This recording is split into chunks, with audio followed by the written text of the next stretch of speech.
Hi everyone, my name is Akshay. I am an early career ecologist from India, and I'm sort of making this video because of a lot of recent conversations that I've had where people have asked me about the science communication drawings that I've been doing.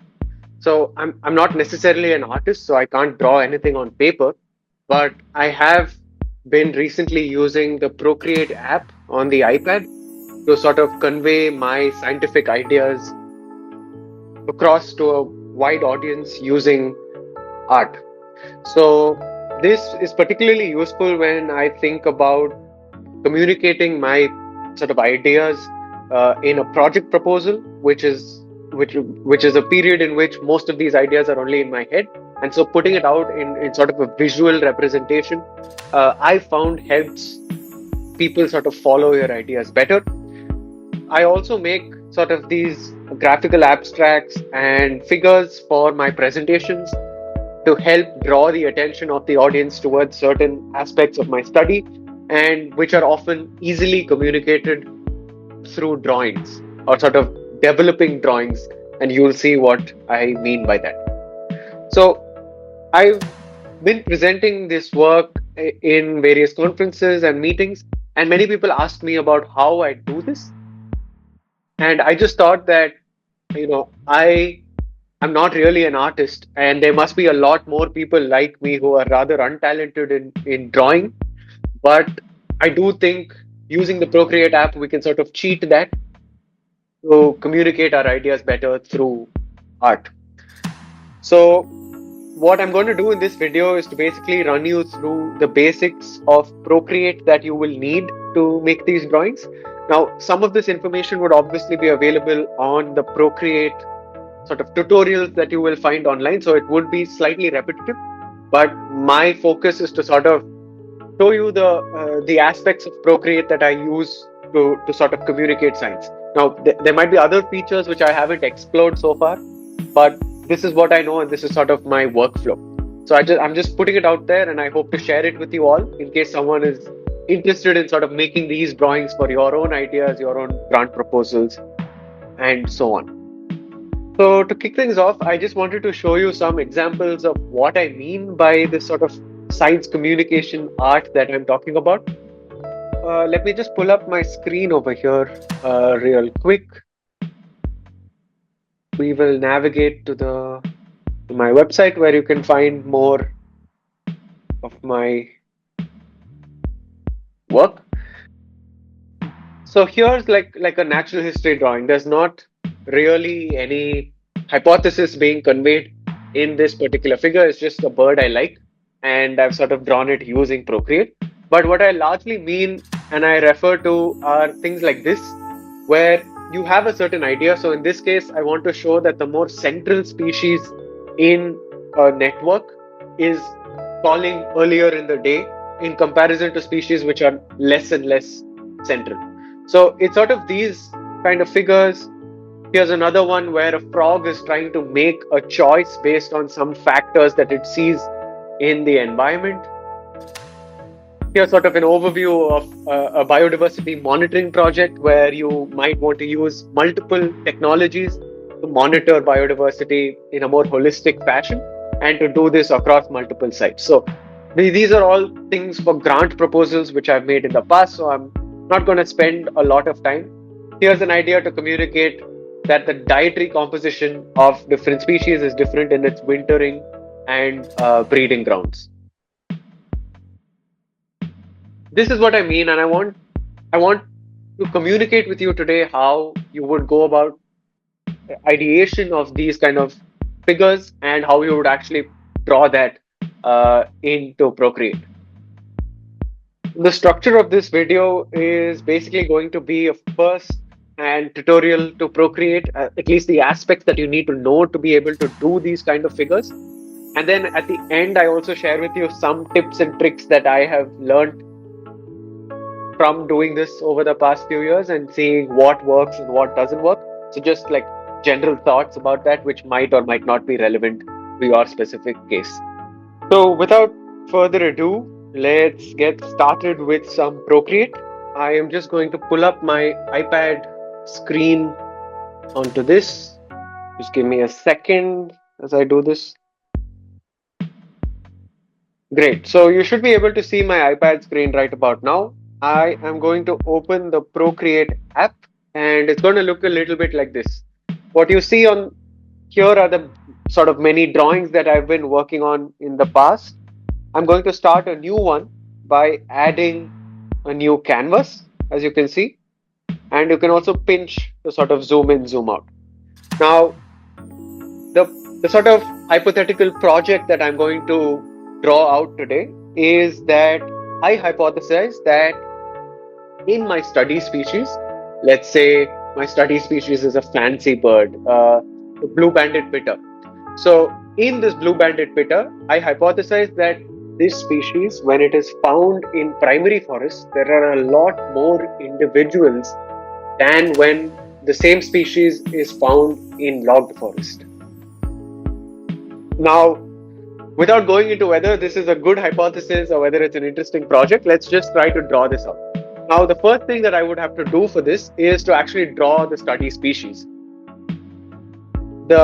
Over here, the study species is, like I said, the blue-banded pitter. So let me just pull up an image of that. I've downloaded this from Google. So this is just any image that you would like of your species, right? So I've pulled it and I'm pinching in and out to sort of get it to a size that makes sense for me. And then I sort of touch outside, right? So this is good to go, right? So this over here, what you see on the top right, the second one is the layer tab. So when you do that, you can see the many layers that you develop. And everything that you do on ProCreate is going to be based on these layers. Now the base layer now is the image of the blue-banded pitter that I have added. To start drawing, I obviously can't copy the image onto it. I need to make a drawing of the species.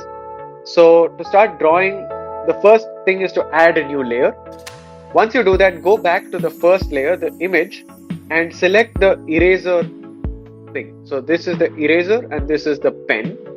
So select the eraser and reduce the opacity. So you don't want to, so basically what you're doing is you're erasing part of the drawing. You're not erasing all of it. So then you can increase the size of the eraser and basically erase your way through the figure. So you can erase it how much ever you feel comfortable. Let's say I'm happy with something like that. Now that I've done that, I go back to the above layer and I'm going to start drawing. Like I said, I am not an artist and I'm assuming a lot of you also are not talented artists. If you are, this would be even easier for you. But what I'm going to do is I'm going to basically select a pen. So over here is the pen tab and you can select different tips for the pen. So you can select things like different textures as you draw, but you can also select like rather simple ones. So the one I usually go for is this one, Baskerville. So you select that, select your color. Let's say I'm just going to do a black, right? I want to draw the outline first in black. So in my pen, let's say I set it to a certain size. The opacity, again, you want it to be 100 because this is the actual outline for your figure. And then you can sort of zoom in and basically just trace out your bird. Right? This isn't rocket science. All you have to do is sort of trace it out. The Baskerville sort of pen tip is really good for sort of doing these outlines is what I've found. The other ones can be a little tricky, but this one is particularly good as you sort of outline your bird. Now, let's say you make a mistake while doing this, you make an accidental thing. All you have to do is to go back to the eraser, make sure that the opacity is at 100 because you want to erase all of it now, and then just erase that part, right? Then go back to your pen to continue drawing. Remember that all of these outlines are in the same layer and you're going to sort of use that later on. All right, so this is sort of a basic outline of what I need. Next, we are going to start coloring. So for this, I again add another layer, but now I suggest that you keep all the colors beneath the layer of the outline. Just makes life easier. As you can see, the color of the bird is not very sharp. It's not because you've erased it. So I'm just going to duplicate this layer over and over until I get a very nice color. Now, what you're going to see me do next is I'm going to select the layers which I've duplicated and I group them. So I'll just do that again for you. So I selected them by sort of dragging right a little bit. Now they're selected. And then you can see a sort of thing here on the top right that says group. So I select that, and now what it's doing is it's combining this into a single layer while still keeping the layer identities separate. So I can sort of not see layers. The next sort of feature that I want you to know is the flattening. So this is also a useful thing that you will do again and again. So once you make this group, remember that the layers that you made inside a group are still separate. What you can do also is to select it and click on this thing that says flatten. Now, if you flatten it, all of that is merged into one layer. And now this is only one layer. It's not sort of those sort of stratification does not exist anymore. So, but this is what I want, because what I want to do is to now select this middle square that you see on the left hand bar. The middle square lets you select colors on the screen. So I'm going to select this bright red color for the belly. I'm going to change my pen tip to a medium brush. It's just something that I use to paint, and I think it's quite good. And now remember to go back to the layer on which you want to paint. Do not paint on top of the image itself. Select the layer, the new layer that you've added, which is blank right now. And now we're going to paint on this layer. Now, at a moment's notice, you can also make this layer disappear by just checking this box or not. I am going to add some complexity by adding another layer over it, and I'm going to choose this color, because I want these parts to be highlighted. Okay, don't worry about that, we'll fix the minor things later on. Add a new layer, and I'm going to do these blue parts over here. I'm just going to reduce my pen size because they're a little minute. Now, while on the same layer, I'm just going to get a lighter shade. You can see the color palette over here. I'm just going to get a lighter shade of blue going on here, and then sort of paint those accents into the blue.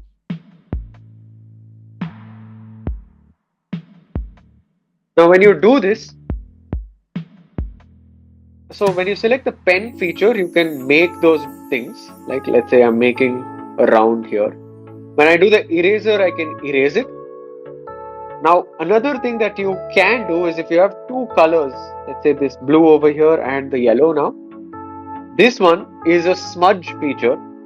So the smudge feature lets you mix them, right? So this is useful because like in nature, you don't find these colors so like in clear lines. So you want to be able to mix these colors to make it look more natural. You can obviously play with them. You can undo the mixes. The undo button is here. So you can undo them, but just know that this smudging thing is a useful trick as you draw natural things. Right? So here's one layer that I've drawn. Let me just erase this. Oops. This extra part here. Okay, fantastic. Now I've put in the blue part. Time to go for the red part, but I want the blue to be the start. So I'm just going to, for convenience, I'm just going to put the orange part underneath. Right, you can see these different shades that I have going on here, and I will blend them all together soon. Around this doesn't look very natural, so what we're going to do is we're going to smudge it around.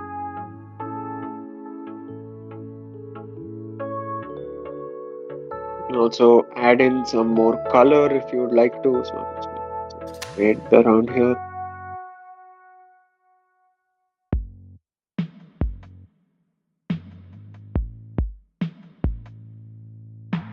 So here is sort of a rough outline.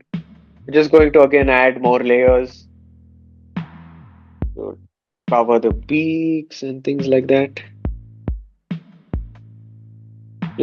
I mean, you can add more colors, right? So when you make it, you can add some highlights like that. Blend it in. Don't forget to blend it in always.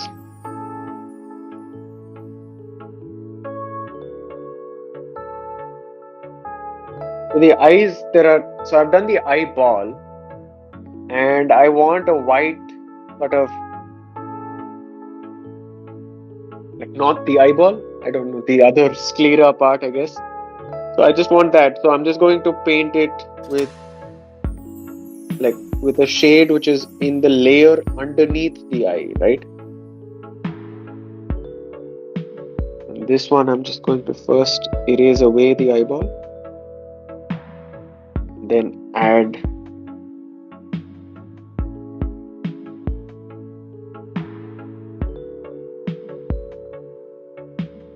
and a small speck of white is a good idea usually. When you just add a small speck over there, it gives you a quite a good thing. Now, when you see this bird now, let's say I remove this, you can see that the shape is sort of coming in, right? Now, what you can do is sort of go to red, add some character, like some textures to this.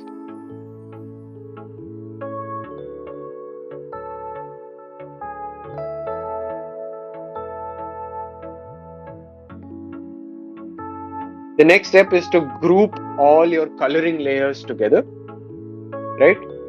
Duplicate it, always duplicate it, and you can make one go away. And once you've duplicated it, one duplicated group you can flatten. And I'm visualizing only that, right? I'm not doing both of them, just one. And this flattened one, you can start erasing along the edges of your sketch. So you made the outlines in another layer, right? So you can now just make sure the color is kept within the outlines using the eraser.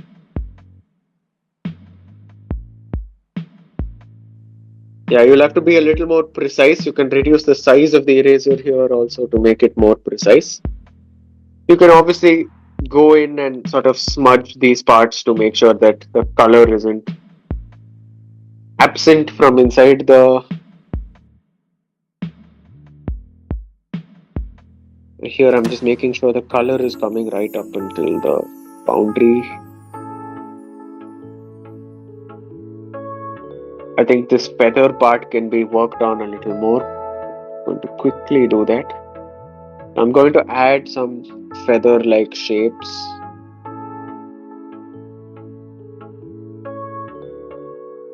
I mean, I'm not particularly happy with that, but let's say that it's good enough for now because I don't want to take too long on the tutorial.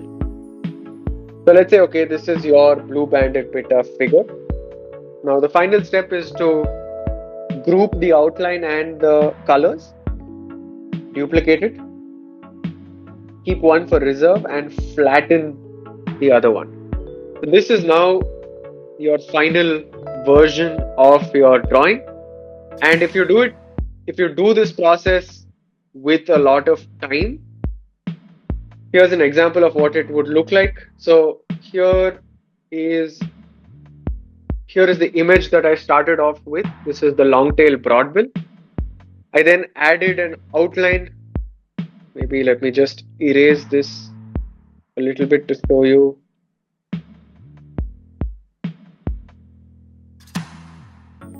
Right, so that is the outline.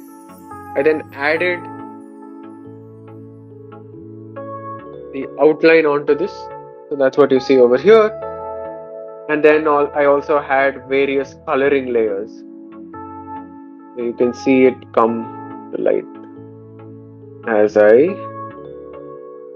put layers on layers. And you can see that I've smudged the colors. I've worked on the eye quite a bit over here, adding more and more layers until I have my final product, which is this. So this is sort of my final version of this bird. And let's say going back to our example, you do it for the blue-banded pitta. Now, for this particular example, let's say I want to draw a primary forest and a log forest. So I can make a separate figure where I draw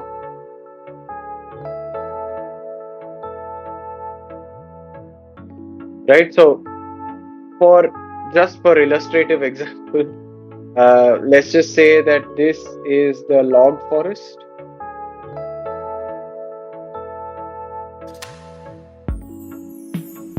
Right. So on the left is the primary forest where you see a lot more trees. On the right is the log forest, right? And I want to show that there are more blue nape pittas in the primary forest versus the log forest. Let's say there are more blue banded pittas in primary forest than in log forest, and this is what I want to convey. So now I have one figure which I've drawn, which has the habitat layer. So this is the habitat, and I have sort of merged all the layers, right? And I have this as one layer, and I have my bird in another layer, which is this. Now, what you will do now is select your habitat layer, duplicate it, always have a backup of the habitat layer, right? Let's say this, and you label this as habitat. Now, you can go into your bird drawing, select the final layer, the layer where everything is merged, bring it into your habitat layer, and you can place it wherever you want, right? So let's say you do that, then of course you can duplicate it, you can move it around. Let's say you make it bigger, or let's say you want to show a chick and make it smaller. You can also flip it to make sure that all of them don't look the same. You can flip it, you can move it on the trees, right? Let's flip it and rotate it as well.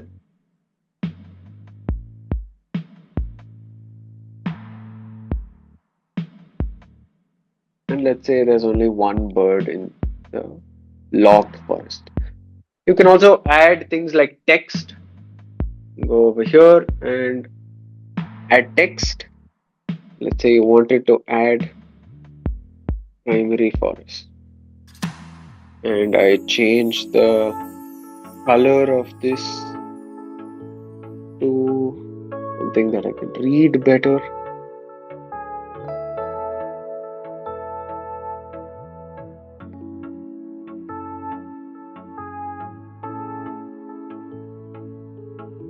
Those are the habitat, and this is kind of the overview of what you want to create. Of course, you will spend a lot more time drawing the habitat layer and making everything realistic. You can also do things like, let's say you wanted to show that this leg is behind a certain grass. You can select this bird and you can erase to some lower opacity the leg so that it looks like it's behind something. You can do small sort of minor things like that as well.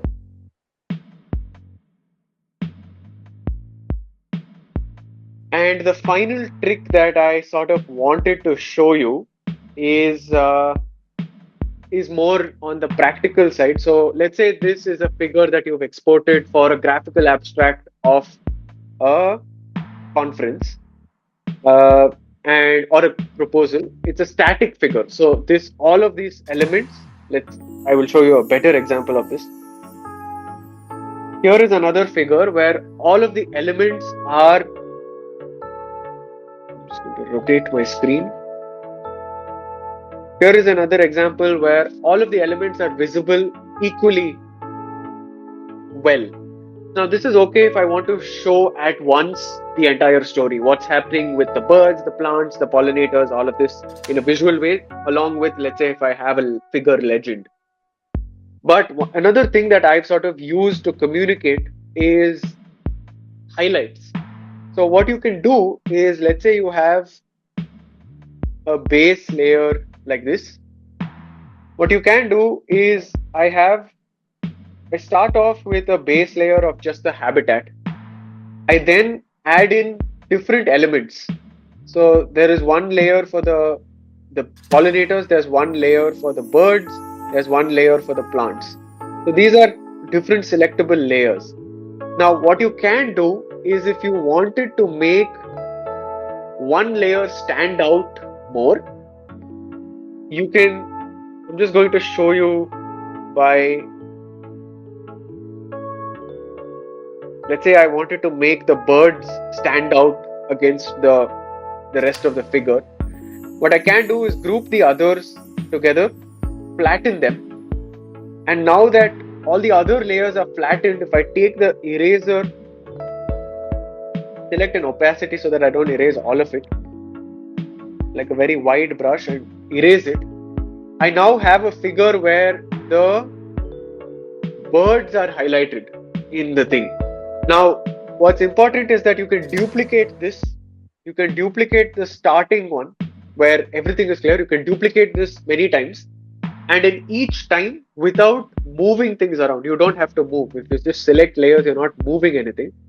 So what you can do in a presentation is, if you click between slides. So in my first slide, I'm focusing on birds.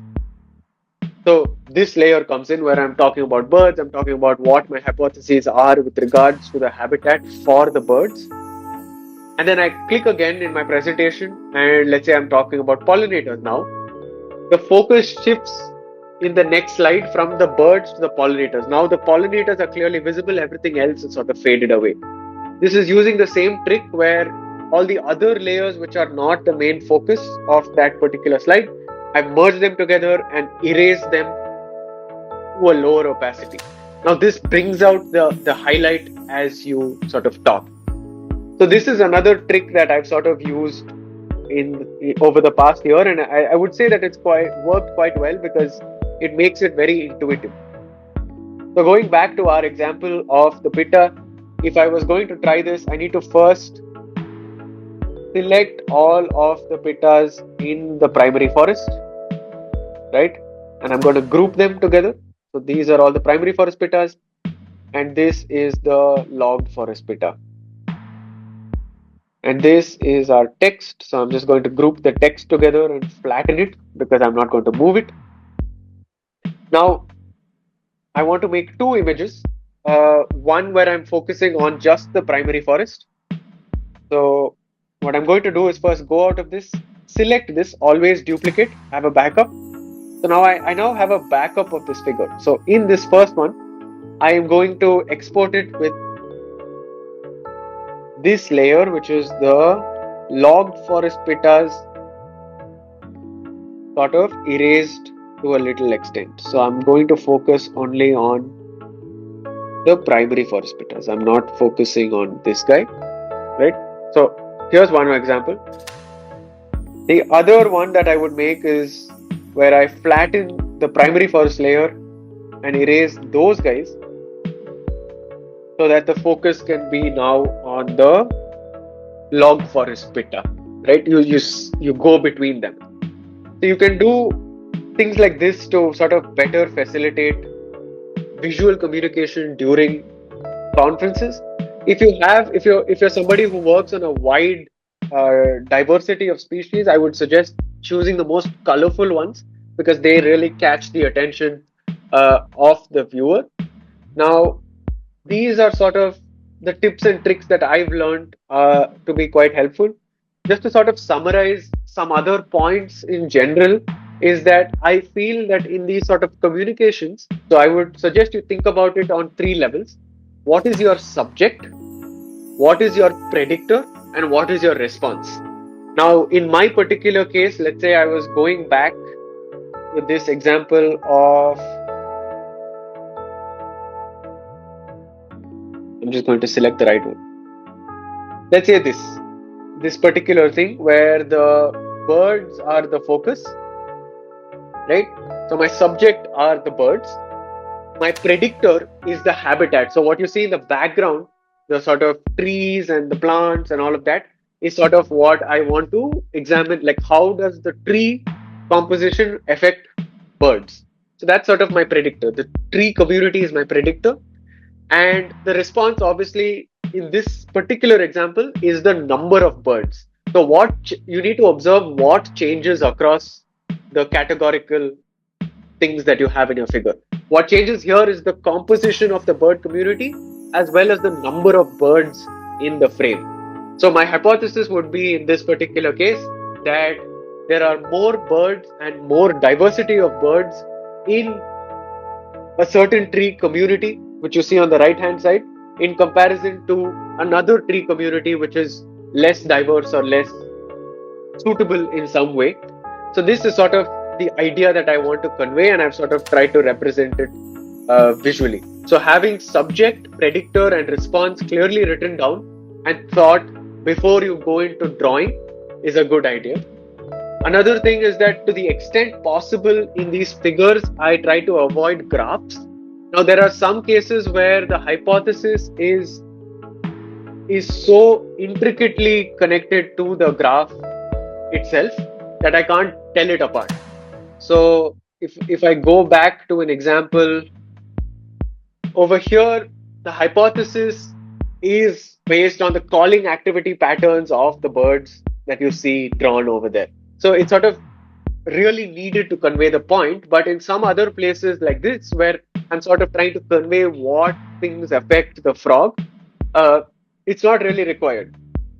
It is easier for a general audience to understand it visually if there are no graphs in the figure. So I try to avoid them as much as possible.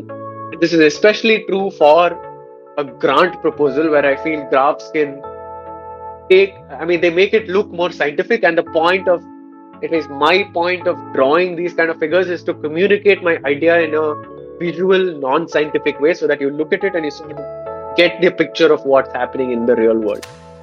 Now, the other thing is when you have categorical comparisons, it's easier. So over here, this particular example is of a study that my colleague is conducting where he wants to see what does the addax eat in pastoral land versus a protected area. So that's his question. And this in reality is a gradient of protection. So there are pastoral lands, there is a little bit of protection to pastoral lands, there's a lot of protection, and there's fully protected. Now, if I were to show that gradient, it would be quite hard for the viewer to get it immediately if I drew it.